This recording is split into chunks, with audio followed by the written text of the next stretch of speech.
교재 31쪽입니다. 보아스는 자신보다 우선순위인 기업물을 자에게 나오미와 룻의 기업물을 권리를 행할 것인지 묻지만 이를 행하지 않겠다고 하고 결국 보아스에게 그 권한을 넘겨줍니다. 결국 보아스는 하나님과 장로들과 백성들 앞에서 나오미와 룻의 기업을 무르기로 서약하고 룻과 결혼하게 됩니다. 하나님께서는 둘 사이에 아들을 낳게 하심으로 나오미의 슬프고 고통스러운 삶이 기쁨과 소망의 삶으로 바뀌게 하셨고 이방 여인 룻의 순종과 결단으로 영광스러운 다윗의 계보를 이어가는 밑거름이 되게 하셨습니다. 아멘.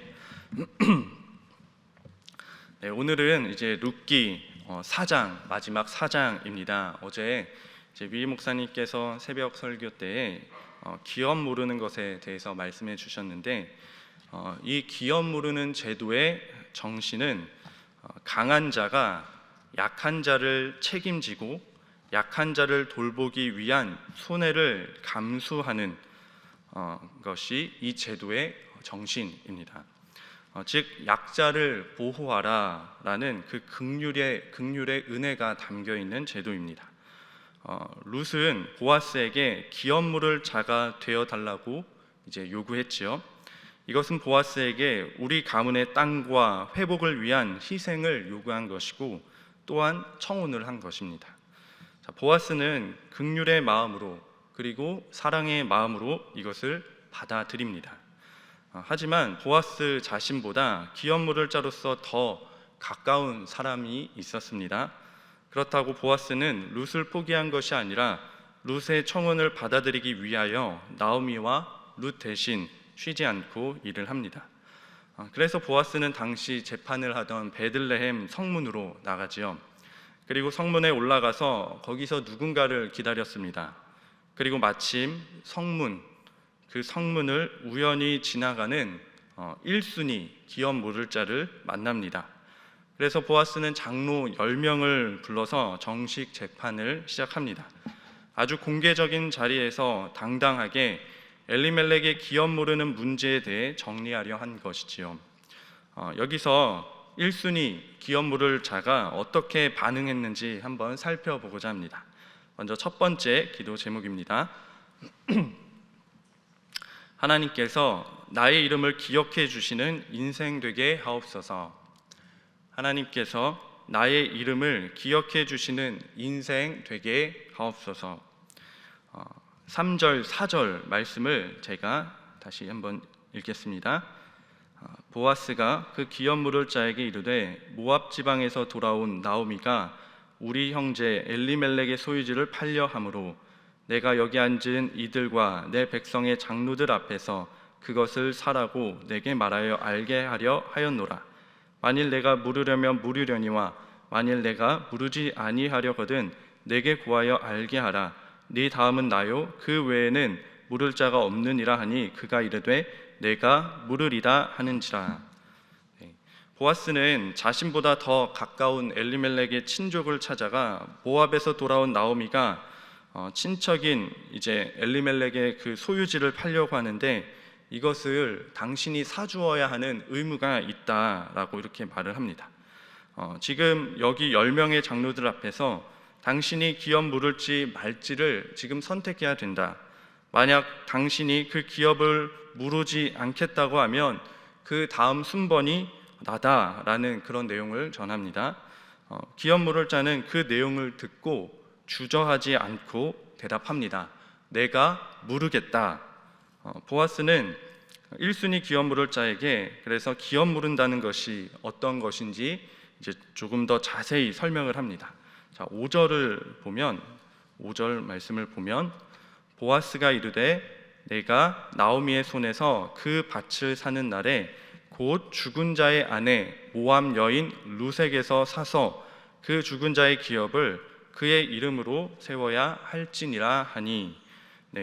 나오미에게 엘리멜렉의 소유지를 산다는 것은 엘리멜렉의 죽은 아들의 아내였던 이방 여인 룻과 결혼을 해야 한다는 것이고 그녀와 결혼하여 자녀를 낳아 그 자녀를 엘리멜렉 가문의 자식으로 주어야 한다는 것입니다.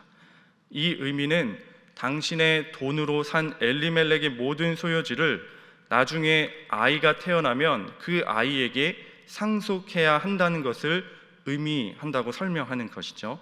핵심은 당신이 이 기업을 사는데 많은 돈을 써야 하고 나중에는 룻의 자녀에게 다 상속해 주어야 한다라는 것입니다. 보아스의 이런 설명을 들은 그 1순위 기업 물을 자가 당황해하며 답합니다. 6절 말씀입니다. 그 기업 물을 자가 이르되 나는 내 기업에 손해가 있을까 하여 나를 위하여 물으지 못하노니 내가 물을 것을 너가 물으라 나는 물으지 못하겠노라 하는지라. 1순위 기업 물을 자는 땅만 산다고 할 때는 좋다고 달려들었습니다. 엘리멜렉의 소유지에 대한 권리를 나오미에게 사서 나오미가 나중에 죽으면 대대손손 그 땅은 자신의 땅이 되기 때문입니다. 나오미는 이미 나이가 들어 자식을 낳을 수 없으니 그것은 좋은 투자였기 때문에 처음에는 기업 모르는 것을 흔쾌히 받아들였습니다. 그런데 자세히 들여다보니 나오미만 있는 것이 아니라 어린 과부인 룻이 있었습니다. 그래서 룻과 결혼해야 하며 자녀를 낳아주어야 하고 그 자녀로 엘리멜렉의 가문을 이어가도록 해줄 뿐만 아니라 자신이 값주고 산 땅까지 상속해야 한다는 소리를 들으니 이것은 이익이 아니라 큰 손해다라고 생각이 들어 마음이 이제 바뀐 것이지요. 앞에서 잠깐 말씀드렸지만 기업 모르는 제도는 자신은 손해를 입을 수밖에 없지만 나보다 약하고 가난한 친족을 돕기 위한 법, 강한 자가 약한 자를 위하여 자신의 것으로 약한 자의 필요를 채워주는 하나님의 긍휼이 담긴 제도였습니다. 기업 모르는 것의 기본적인 성격이 바로 긍휼이며 헌신이며 사랑입니다. 그런데 이 1순위 기업 물을 자는 자신이 큰 손해가 발생한다는 것을 깨닫자마자 적극적으로 나는 포기하겠다라고 말하는 것입니다. 자, 사랑하는 신일의 성도 여러분, 이런 1순위 기업 물을 자의 모습 안에서 우리에게도 이런 모습이 있는지 없는지 한번 돌아보기를 소망합니다. 요즘 현대인들은 이전보다 많은 정보를 가지고 살아가며 지식의 깊이와 넓이도 큽니다. 또한 무엇이 나에게 유익이 되는지 이런저런 경로를 통하여 판단할 수 있게 되었고 자신에게 유익이 되는 것이라면 어떻게든 배우고 챙기고자 합니다. 반대로 내가 조금이라도 손해를 보는 관계나 상황이 있다면 언제든 가차없이 관계를 끊어버리는 모습이 혹시 우리 안에 있는 것은 아닌지요. 교회라는 곳은 단순히 예배드리는 장소가 아니지요. 장소와 모임을 넘어 예수 그리스도의 피로 우리가 한 혈통, 즉 하나님 나라의 한 가족이 된 공동체를 의미합니다. 만약 우리가 예수 그리스도의 피로 묶인 가족이라는 것을 인지한다면 우리는 옆에 있는 성도를 남으로 여기지 못할 것입니다. 우리가 옆에 있는 성도들을 그리스도의 피로 형제된 가족이라고 생각하는 것은 특별한 것이 아닙니다. 그저 서로의 연약함을 보듬어주고 서로의 부족함을 채워주고 계산하지 않고 나누며 슬플 때 같이 슬퍼하고 기쁠 때 함께 기뻐하는 것입니다. 그리고 긍휼을 베푸는 것입니다. 1순위 기업 물을 자는 어찌 보면 똑똑한 사람이었을 것입니다. 그래서 자신과 자기 소유에 손해가 생기는 것을 금세 알아차렸고 기업 모르는 것을 회피했습니다. 그런데 성경이 이 사람을 어떻게 부르고 있습니까? 1절 말씀을 보겠습니다. 중간에 있는데 보아스가 그에게 이르되 아무개여 이리로 와서 앉으라. 아무개여 이리로 와서 앉으라. 아무개라고 부르고 있습니다. 여러분, 이 사람의 이름이 그저 아무개였을까요? 아닙니다. 보아스가 이 사람의 이름을 몰랐을까요? 그것도 아니죠. 그 작은 마을에서 친척의 이름을 모를 리 없습니다. 그런데 룻기의 저자는 기업 모를 자를 포기한 이 사람의 이름을 그저 아무개라고 부르고 있습니다. 자신의 친족을 살릴 기회를 포기해버린 이 사람의 이름을 굳이 적을 필요가 없던 것이지요. 하나님께서 아무개의 이름을 기억하지 않겠다는 의미이지 않을까요? 세상은 이 아무개를 똑똑하다고 말할 수는 있겠지만 하나님은 그의 이름을 기억하고 있지 않습니다. 사랑하는 성도 여러분, 우리는 어떻습니까? 하나님께서는 우리의 이름을 기억하고 계실까요? 하나님 앞에 나아갈 때 우리의 이름을 불러주실까요? 아니면 아무개야 너는 누구냐? 라고 부르실까요? 모든 사람들은 하나님 앞에 서게 됩니다. 하나님의 어디에 서게 되는가? 심판대 앞에 서게 됩니다. 그리고 하나님께서 그 심판대에 선 사람들을 심판하신다고 말씀하십니다. 에스겔서 18장 말씀에 주 여호와의 말씀이니라 이스라엘 족속아 내가 너희 각 사람이 행한 대로 심판할지라. 신약에도 이러한 말씀이 참 많이 나와 있습니다. 요한복음 5장 28절 말씀에 이를 놀랍게 여기지 말라. 무덤 속에 있는 자가 다 그의 음성을 들을 때가 오나니 선한 일을 행하는 자는 생명의 부활로 악한 일을 행한 자는 심판의 부활로 나오리라 라고 예수님께서 말씀하셨습니다. 베드로전서 1장 17절에서 사도 베드로도 외모로 보시지 않고 각 사람의 행위대로 심판하시는 이를 너희가 아버지라 부른즉 너희가 나그네로 있을 때를 두려움으로 지내라. 또한 사도 바울도 그런즉 우리는 몸으로 있든지 떠나든지 주를 기쁘시게 하는 자가 되기를 힘쓰노라. 이는 우리가 다 반드시 그리스도의 심판대 앞에 나타나게 되어 각각 선악간에 그 몸으로 행한 것을 따라 받으려 함이라. 성경은 모든 사람이 하나님의 심판대의 심판을 받는다고 합니다. 성경을 쭉 읽어보면 이러한 말씀들이 생각보다 참 많이 나와 있다는 것을 우리가 발견하게 됩니다. 그러나 동시에 성경에는 심판을 면하게 하신다는 말씀도 있습니다. 먼저 우리가 잘 아는 요한복음 5장 24절 말씀에 내가 진실로 진실로 너희에게 이르노니 내 말을 듣고 또 나 보내신 이를 믿는 자는 영생을 얻었고 심판에 이르지 아니하나니 사망에서 생명으로 옮겼느니라. 예수님을 믿는 믿음, 그 믿음으로 심판에 이르지 않는다고 말씀합니다. 다른 한 말씀을 또 보겠습니다. 야고보서 2장 13절 말씀인데 긍휼을 행하지 아니하는 자에게는 긍휼 없는 심판이 있으리라. 그러나 긍휼은 심판을 이기고 자랑하느니라. 심판을 이기는 것이 또 있는데 그것이 무엇이냐? 긍휼입니다. 즉 믿음이란 무엇입니까? 단순히 지식만이 아니라 긍휼의 삶을 택하는 것임을 알 수 있습니다.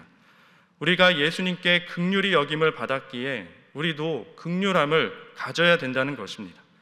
우리가 예수님의 긍휼의 십자가의 은혜를 받았는데 우리에게 긍휼이 없다면 그것은 우리가 주님을 진심으로 믿는지 말씀을 통해 한번 돌아봐야 하지 않겠습니까? 주 안에서 사랑을 담아 말씀드립니다. 저와 여러분 가운데 예수님의 긍휼의 마음이 임하기를 소망합니다. 그래서 하나님 앞에 나아갔을 때 아무개야 너 누구냐라는 말을 듣는 것이 아니라 하나님께서 친히 우리의 이름을 불러주시며 사랑하는 나의 자녀야 너가 나를 진실로 믿었으니 너는 내 생명책에 기록되어 있다. 잘 왔다 하고 하나님께서 우리의 이름을 반갑게 불러주시는 저와 여러분 되기를 주님의 이름으로 축복합니다. 두 번째 기도 제목입니다. 나의 수치를 제거하여 주옵소서. 나의 수치를 제거하여 주옵소서. 룻기를 계속해서 읽다 보니 눈에 띄는 단어가 있었습니다. 그것이 무엇이냐면 룻을 말할 때 모압 여인 룻이라고 계속해서 강조하는 것입니다. 룻의 고향 모압이 어떤 곳이냐? 모압의 조상은 아브라함의 조카 롯이시죠. 롯은 아브라함과 목초지 문제로 갈등을 빚어 소돔과 고모라로 떠났다가 하나님의 심판을 받았습니다. 불과 유황으로 잿더미가 된 소돔과 고모라를 빠져나오다 롯의 아내는 소금 기둥이 되었고 롯은 두 딸과 함께 소알로 피신했습니다. 어느 날 롯이 술에 취해 잠든 사이 두 딸이 이제 아들을 얻기 위해 아버지와 동침하였고 아들을 낳아 하나는 모압의 조상이 되었고 또 다른 하나는 암몬의 조상이 되었습니다. 이처럼 모압은 어떻게 보면 수치스러운 역사를 안고 있는 민족입니다. 룻은 자랑스러운 민족의 자손이 아닙니다. 이스라엘 입장에서 보면 상종하기 어려운 민족이었습니다. 그런데 이런 룻을 백성과 장로들이 결국 어떻게 대했습니까? 12절 말씀을 보면 여호와께서 이 젊은 여자로 말미암아 내게 상속자를 주사 내 집이 다말이 유다에게 낳아준 베레스의 집과 같게 하시기를 원하노라. 백성과 장로들이 결국에는 축복합니다. 룻은 모압의 부끄러운 역사를 가지고 있었습니다. 그러나 하나님은 수치를 축복으로 바꿔 주셨습니다. 그리고 12절 말씀에 베레스의 집과 같게 하시기를 원하노라 라고 말씀하지요. 이 베레스가 어디로 이어지냐면 룻기 마지막 족보로 이어집니다. 4장 18절 말씀부터 제가 한번 다시 읽어드리겠습니다. 베레스의 계보는 이러하니라. 베레스는 헤스론을 낳고 헤스론은 람을 낳았고 람은 암미나답을 낳았고 암미나답은 나손을 낳았고 나손은 살몬을 낳았고 살몬은 보아스를 낳았고 보아스는 오벳을 낳았고 오벳은 이새를 낳고 이새는 다윗을 낳았더라. 모압 여인 룻과 보아스로부터 낳은 오벳이 이스라엘의 혼란을 끝낼 위대한 왕 다윗과 연결되는 것을 보여줍니다. 그런데 이 룻기의 족보는 여기서 끝이 아닙니다. 이 족보는 마태복음 1장에 나오는 족보와도 연결이 됩니다. 한번 마태복음 1장을 한번 펴보시겠습니까? 마태복음 1장 1절 말씀을 보면 우리가 잘 아는 유명한 말씀이 나오죠. 아브라함과 다윗의 자손 예수 그리스도의 계보라. 모압 여인의 룻이 모든 인류의 죄로부터 건져낼 진정한 왕 예수 그리스도까지 연결됩니다. 자, 그런데 예수 그리스도의 계보로 연결된 마태복음 1장의 족보를 보면 여러 여인들이 나오지요. 여기서 룻, 다말, 라합, 바세바가 나옵니다. 모두 아픈 과거나 결점이 있는 여인들입니다. 그런데 마태복음 1장 5절 말씀을 한번 보십시오. 여기서 라합을 한번 주목해 보십시오. 살몬은 라합에게서 보아스를 낳고 보아스는 룻에게서 오벳을 낳고 오벳은 이새를 낳고 자, 여러분 보아스의 아버지는 살몬입니다. 그러면 보아스의 어머니는 누구입니까? 라합이라고 말씀합니다. 그러면 라합이 누구입니까? 여호수아가 가나안 땅을 정탐할 때 여리고에 있던 가나안 이방 여인이자 기생이었던 라합입니다. 룻기에 나오는 유력한 자이고 완벽해 보였던 보아스 역시 정통 유대인이 아니었습니다. 이방 여인의 피가 섞인 혼혈이었습니다. 그렇다면 성경은 왜 굳이 정통 출신이 아니고 이방인의 피가 섞여 있으며 또한 아픈 과거가 있는 이들을 예수님의 족보에 기록해 두었을까요? 그것은 복음 안에 들어오면 그것은 아무런 문제가 되지 않는다는 것을 말하기 위해서입니다. 인간의 부끄러운 과거를 하나님께 예수 그리스도를 통하여 영광으로 바꾸셨습니다. 하나님께서 수치를 영광으로 구원의 이야기로 바꾸셨다는 것입니다. 아무리 망가지고 수치롭고 부끄러운 과거가 있을지라도 예수 그리스도 안에 들어가면 하나님이 그 부끄러운 역사와 과거를 구원의 이야기로 바꾸어 주십니다. 복음은 우리의 가치관을 바꾸어 놓습니다. 우리의 생각을 바꿔놓고 우리의 마음과 삶을 바꾸어 놓습니다. 그런 까닭에 우리는 근심하는 자 같으나 항상 기뻐하고 가난한 자 같으나 많은 사람을 부요하게 하고 아무것도 없는 자 같으나 모든 것을 가진 자입니다. 그렇게 이 세상에 겪고 있는 우리의 수치가 무엇이든 간에 그것은 우리의 운명이 아니라라는 것을 성경은 말씀하고 있습니다. 그런즉 누구든지 그리스도 안에 있으면 새로운 피조물이라 이전 것은 지나갔으니 보라 새 것이 되었도다. 그리스도 예수 안에 있는 사람들에게 새로운 삶을 약속해 주셨습니다. 여러분, 수치심이 여러분 가운데 있습니까? 부끄러움이 있습니까? 그 부끄러움과 수치가 주님 안에서 치료되길 원합니다. 물론 처음에는 고통스럽습니다. 아픕니다. 그 수치가 점점 제거되는 것이 아픕니다. 왜냐하면 수치가 드러나야 되기 때문입니다. 모함 여인이라고 계속해서 불리어야 합니다. 고통스럽지요. 우리가 육신에 병이 들어 수술을 하게 되면 수술 칼로 찢지요. 그 과정은 아픕니다. 그러나 치료는 찢는 것에서 끝나지 않고 그것을 싸매고 꼬맵니다. 그 상처가 아무는데 시간이 걸립니다. 하지만 치료가 온전히 되면 이전보다 더 건강해집니다. 하나님의 일도 그렇습니다.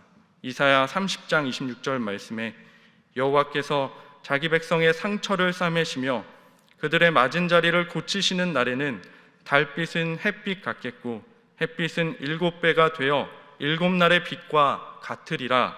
이 말씀이 저와 여러분의 말씀 되기를 주님의 이름으로 축복합니다. 함께 기도하겠습니다. 우리의 수치를 제거하여 주옵소서.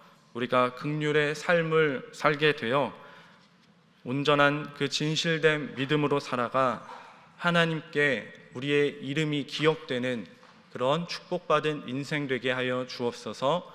그리고 내일 주일 예배를 위하여 우리 신일교회와 그리고 배우한 위임 목사님을 위하여 그리고 각자 가지고 오신 기도의 제목을 위하여 함께 기도하겠습니다.